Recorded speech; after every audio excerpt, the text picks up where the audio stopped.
listening to Proof Text, a Glossa House podcast by Dr. T. Michael W. Halcomb, Dr. Frederick J. Long, Dr. Mario Melendez, Dr. Jennifer Noonan, and J. M. Smith.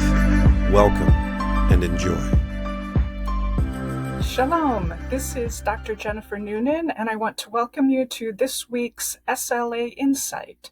So this week, I want to be thinking about, and for not just this week, but the next few weeks, what does it mean to be good at a language? How do you know if you're good? How do you get there? Are you fluent? Did you get all A's in your college language classes? Can you get around in a foreign language without using your native language, English, or whatever happens to be your native language? And for ancient languages, the questions really are similar. But more text focused. Can you read a text quickly and comprehend it without accessing a lexicon or a reference grammar? Can you automatically understand it and interpret it the way the original author intended? So as I said, for this week and the next few weeks, I'm going to be talking about language learning to the point of being good at it. And we're going to talk about some definitions and some labels, and then big picture, how do you get there? So I'm going to give you a spoiler alert. My favorite definition here is going to be language proficiency. And then we'll break that down a little bit and talk about what it's made of: implicit knowledge, explicit knowledge, and automaticity, and then how this relates to ancient language acquisition. So a couple sort of brief definitions of language proficiency. The first comes from Rod Ellis, and he says, quote, L2, that is your second language, proficiency refers to a learner's skill in using the L2. It can be contrasted with the term competence, whereas competence refers to the knowledge of the L2 a learner has internalized. Proficiency refers to the learner's ability to use this knowledge in different tasks. And by using it, he's not limiting to the productive skills. When we talk about using a language, we tend to think producing language, speaking or writing, but using language also involves the receptive skills of reading and listening. So being able to use that knowledge, the language knowledge that you have. Another definition, and this is the one I'm going to continue to refer back to and make use of, is from Jan H. Holstein, and the last name here is spelled Hulstijn. So it's a little odd spelling, but if you want to look it up later, Jan Holstein talks about language proficiency as incorporating the following three components. First, implicit knowledge of phonetics, prosody, phonology, morphology, syntax. Second, proficiency involves mastery of vocabulary, which is largely explicit because it consciously makes form-meaning connections. And again, we'll talk about this a little more later. And then finally, the first two elements, the implicit knowledge and the explicit knowledge, have to be combined with automaticity. And again, we'll talk more about that later today and then also in the coming weeks. So that's a second definition of language proficiency, something involving implicit knowledge, explicit knowledge, and automaticity. And then finally, you can find a very long and complex definition of proficiency, language proficiency, for all stages, specifically targeted at modern language acquisition, but you could certainly apply many of the descriptions to ancient language acquisition. This comes from the ACTFL website, ACTFL, which stands for the American Council on the Teaching of Foreign Languages. And they have this whole rubric where they break down from novice low ability up to distinguished, which would be native or native-like ability in language proficiency. And so if you want a really detailed look at what proficiency might look like for a language, go to the ACTFL website. So we're talking language proficiency, and we want to contrast that with a few other possible definitions we could use for being good at a language. The first would be linguistic competence, which in Rod Ellis's definition that I started with, he contrasts linguistic competence with language proficiency. Competence means you've internalized the language knowledge, but proficiency is the ability to use it, to make use of it. So proficiency moves beyond just knowing, even if you've internalized, you've acquired it, but you can actually make use of what you've acquired. Another possibility that some people use is fluency. And this definition I'm going to bring in the technical sense. Fluency, according to Norman Sigalowitz, is an ability in the second language to produce or comprehend utterances smoothly, rapidly, and accurately. Now, this definition does include the receptive skills of listening and reading, as well as the productive skills, speaking and writing.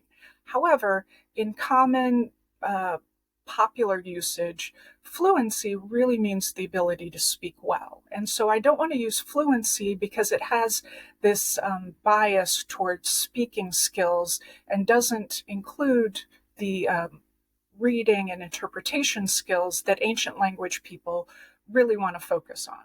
So while in the technical sense, fluency effectively means about the same as language proficiency, I want to steer away from that because of its common bias against reading texts. What I want to focus here, though, and point out is that proficiency is not the memorization of grammatical rules and paradigms.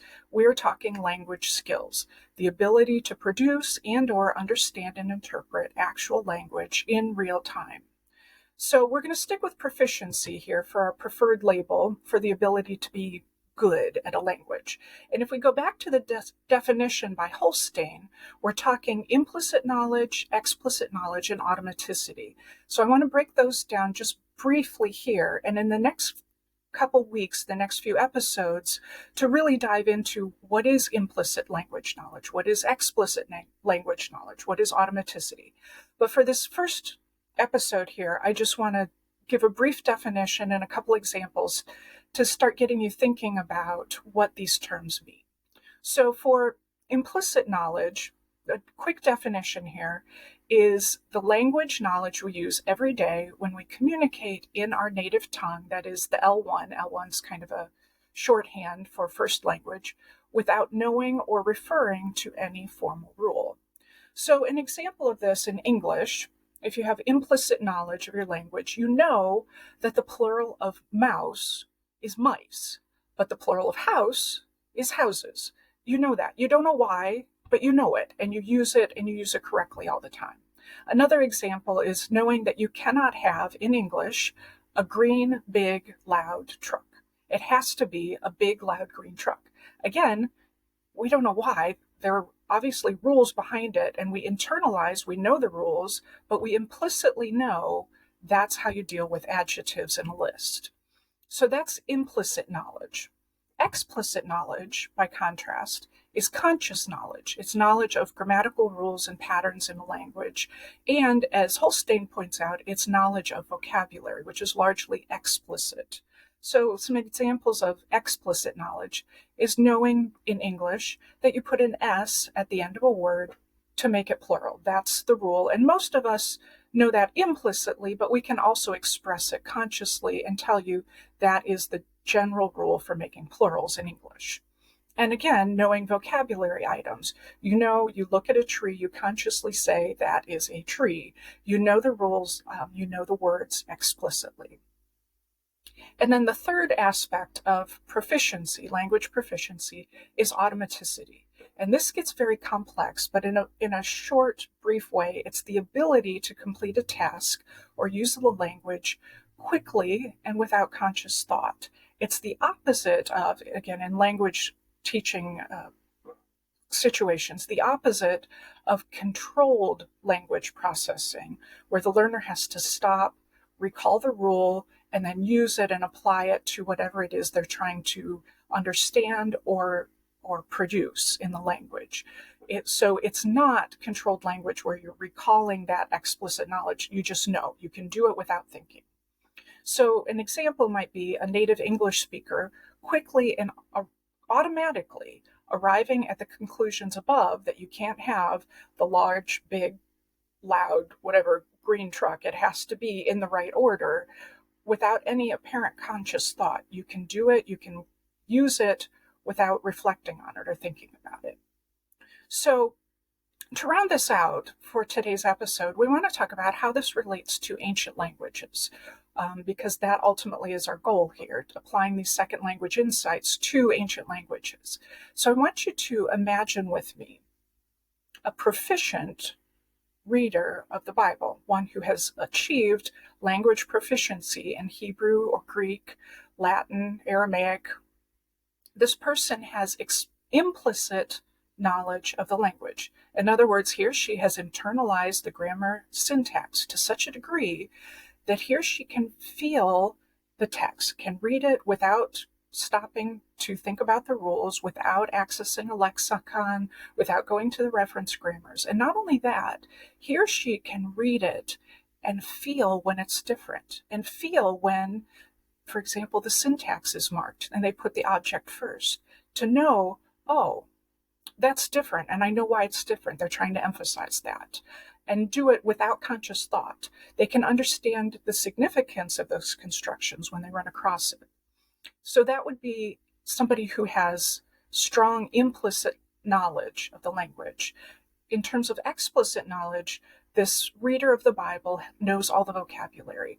They know what they mean, but they also know when an unusual vocabulary word is used for emphasis, for bringing out something, for turning the meaning just a little bit to give a different color, a different feel, and they understand that instinctively.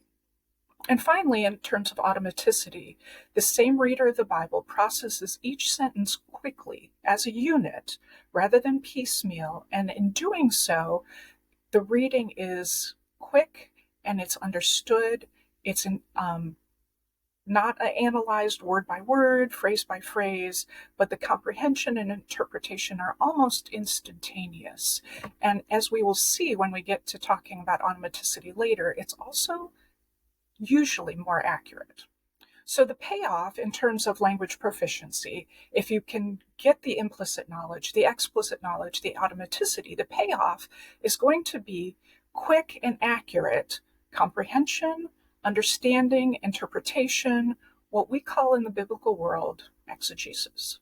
So with that, I want to do a quick review. Today we've talked about language proficiency or proficiency in language acquisition, which involves implicit knowledge of the language, explicit knowledge of the language, and automaticity. So as a preview then for next week, we're going to dive deep into implicit knowledge, what it looks like, how we get, and maybe later how we get there, but what implicit knowledge is, what it looks like, and how it contributes to language proficiency. So that has been your SLA Insight for this week. I look forward to talking with you next week. Have a great week. Interested in growing your ancient language skills but not sure where to start? Glossa House can help. From illustrated readers and short stories to lexicons and grammars, Glossa House offers a variety of resources for beginning, intermediate, and experienced ancient language learners. Head to glossahouse.com today. Glossa House, language resources for the global community.